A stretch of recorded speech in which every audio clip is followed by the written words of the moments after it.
Assalamualaikum warahmatullahi wabarakatuh.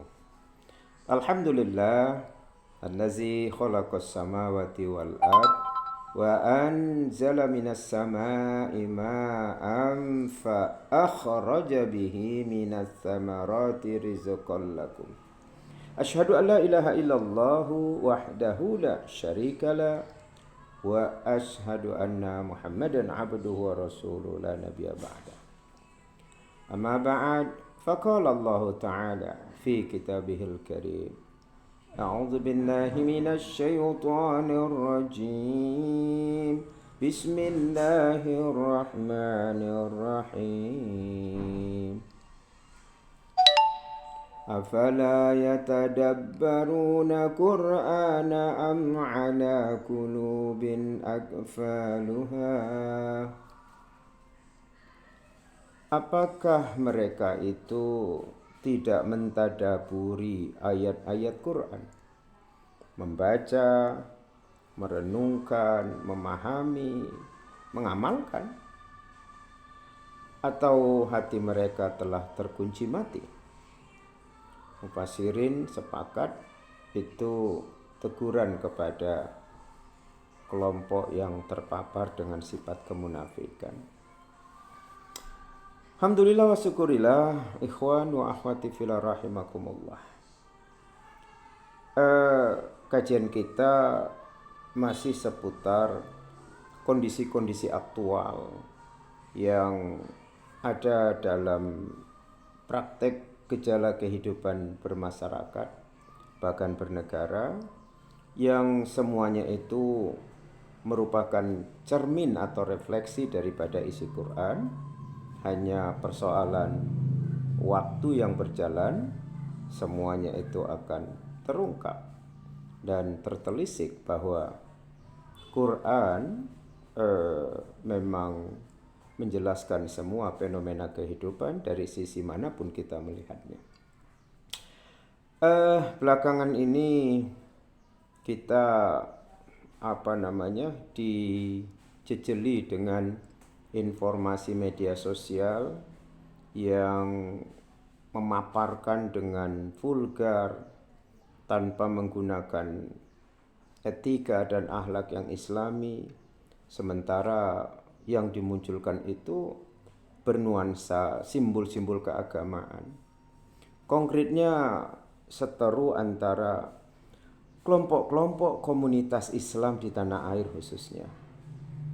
Kita digiring seakan-akan untuk dalam suasana dikacaukan, dibingungkan, yang diduga ini dimainkan oleh sekelompok yang punya kepentingan politik untuk mengadu domba, memecah belah ukhuwah Islamiyah. Ya, kita sudah lama-lama paham masyarakat dan rakyat Indonesia ini, bahkan yang sekolahannya tingkat biasa-biasa saja sudah mulai paham tentang konstelasi politik yang dimainkan oleh elit-elit yang lebih mengedepankan penyikapan yang berlandaskan hawa nafsu daripada keilmuan, apalagi keimanan, jauh dari prinsip-prinsip kehidupan orang-orang yang punya niat baik dalam membenahi sistem kehidupan bermasyarakat dan bernegara ini. Akhirnya kita dibenturkan dalam perselisihan, seakan-akan kita dipaksa didesain karena memang ada pihak yang menunggangi di belakang ini, yang tentu pasti punya kepentingan politik.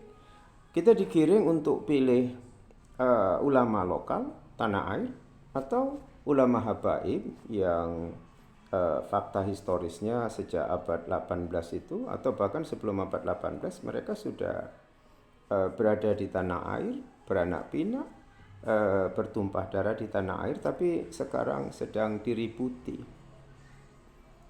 Begitu sekian lama kita merdeka, sudah 78 tahun, kenapa baru muncul isu itu? Ya, kenapa nggak sejak dulu aja? Jadi ada suasana kondisional yang memang ini dimunculkan karena punya dampak politis ya. Belakangan kasus-kasus hukum akan menyingkap tentang adanya keterlibatan elit-elit pemimpin negeri yang diduga melakukan praktek bentuk kejahatan, tindakan-tindakan pidana yang belum terendus. Ya, memang fenomena ini tidak lepas dari ketika kita dibenturkan antara seteru sesama umat Rasulullah hanya karena perbedaan nasab atau etnis ya, atau puak, kok kita jadi terjebak tidak mampu menyikapi persoalan ini dengan kacamata iman. Sedikit-dikitnya kita maulah mentadaburi isi Quran di surah Al-Hujurat ya. Surah nomor 49 di ayat yang 11. Allah ingatkan kita, Bismillahirrahmanirrahim, ya ayyuhallazina amanu. Saya ulangi. Ya ayyuhallazina amanu la yaskhar qaumun min qaumin asa an yakunu khairan minhum ila akhiril ayat. Saya sengaja ngambil kutipan Al-Quran di awal-awal ayat itu yang pengertiannya adalah, hai orang-orang yang beriman, janganlah sekelompok kaum itu mengejek-ngejek sekelompok kaum yang lain. Boleh jadi kelompok kaum yang diejek-ejek itu lebih baik dari kelompok kaum yang mengejek-ngejek. Itu seruannya.